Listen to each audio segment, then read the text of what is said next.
Hello আসসালামু আলাইকুম। Welcome to my cooking show. আজকে আমি কোনো ভ্লগ শেয়ার করব না। আজকে আমি আপনাদের সাথে শেয়ার করব একটা রেসিপি।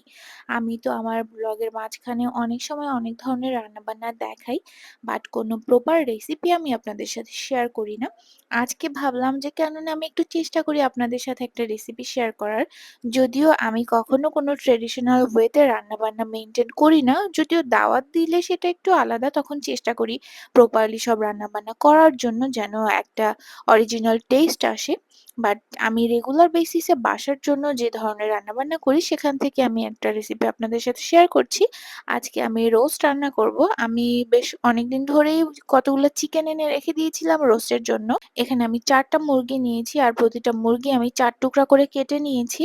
এখানে আছে ১৬ পিসেস চিকেন। যদিও আমি কোনো ধরনের প্রপার মেজারমেন্ট আপনাদের সাথে শেয়ার করছি না। আপনারা পরিমাণ মতো নিয়ে নিবেন। আমি এখানে বাদামের গুঁড়া নিয়েছি। আমি বাদামের গুঁড়াটা আমার যেহেতু ছিল সেহেতু আমি এটাই ইউজ করেছি। আপনারা বাদাম বাটা নিতে পারেন। এরপরে একটা বিরিয়ানি মসলা আমি করেছি। এটা আমি বাসায় রেডি করেছি। আপনারা চাইলে কেনাটাও ইউজ করতে পারেন। আর নিয়েছি টমেটো সস। এটাও আমার বাসায় বানানো। আছে পরিমাণ মতো লবণ। এখান থেকে যতটুকু লবণ আমার দরকার হবে ততটুকুই আমি নিয়ে নিবো। সাথে আছে পেঁয়াজ বাটা। আমি আমার রোস্টের মধ্যে পেঁয়াজ বাটা ইউজ করি। অনেকে কিন্তু আবার পেঁয়াজ বাটা ইউজ করে না।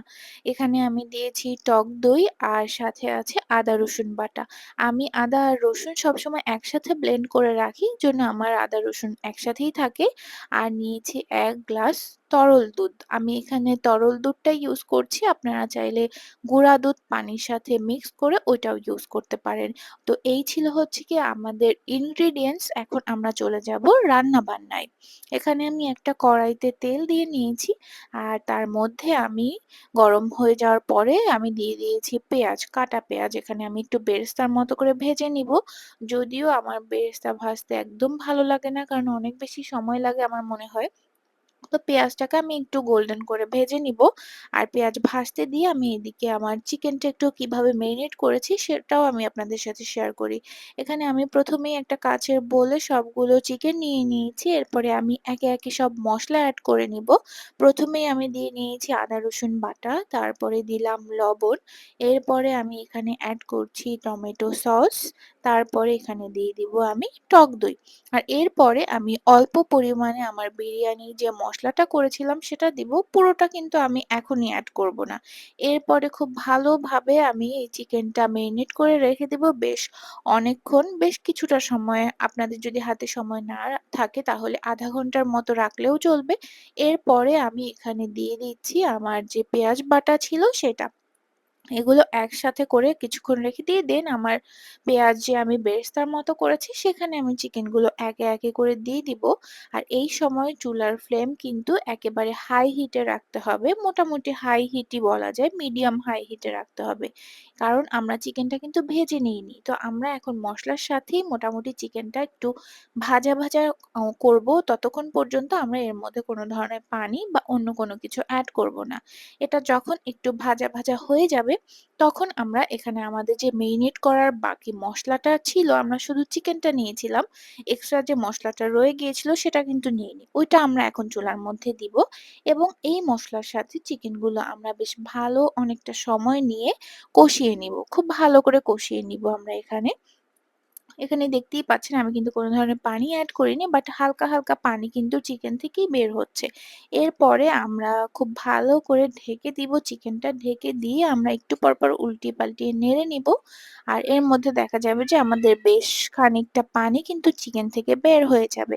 দেখতেই পাচ্ছেন আমার চিকেন কিন্তু এখানে 60% এর মতো সেদ্ধ হয়ে গেছে। যারা ব্যাচেলর আছেন তারা কিন্তু আমার এই রেসিপিটা ফলো করে রান্না করতে পারেন। খুব মজা লাগবে। হঠাৎ করে হয় না রোস্ট খেতে ইচ্ছা হয়েছে। সবসময় তো আসলে কিনে খেতে ভালো লাগে না। নিজেরা চিকেন কিনে আর বাকি টুকিটাকি জিনিস তো থেকেই থাকে বাসায়। রান্না করে ফেলবেন, খুব মজা লাগবে। এরপরে আমি এখানে আমার বাকি যে বিরিয়ানি মসলাটা ছিল সেটা আমি এড করে নিয়েছি। এই মসলাটা লাস্টে দেওয়ার কারণ হচ্ছে খুব সুন্দর একটা ঘ্রাণ আসবে এই রোস্টটা যখন রান্না হবে সার্ভ করার পরে। আমি মসলাটা দিয়ে হালকা কিছুক্ষণ একটু ভুনে খুবই হালকা সামান্য সময় এরপর আমি মিল্কটা এড করে নিয়েছি। এখানে আমি কোনো ধরনের পানি এড করিনি। আমি পুরোটাই মিল্ক এড করেছি। এখানে আমি ১ গ্লাস দিয়ে আর হাফ গ্লাসেরও কম হবে মিল্ক এড করেছি। এরপরে আমি এখানে দিয়ে দিলাম একটু করে চিনি। আর সাথে খুব সুন্দর একটা স্মেলের জন্য আমি এখানে দিয়ে দিয়েছি একটু করে কেওড়া জল। আপনারা চাইলে দিতেও পারেন, নাও দিতে পারেন।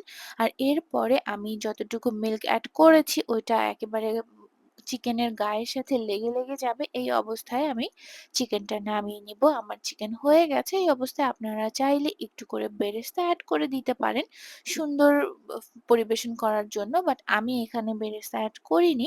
আর এই হচ্ছে আমার লাস্ট ফিনিশিং। খেতে কিন্তু অসাধারণ হয়েছিল। আপনাদের এই রেসিপিটা কেমন লেগেছে অবশ্যই আমাকে কমেন্ট করে জানাবেন।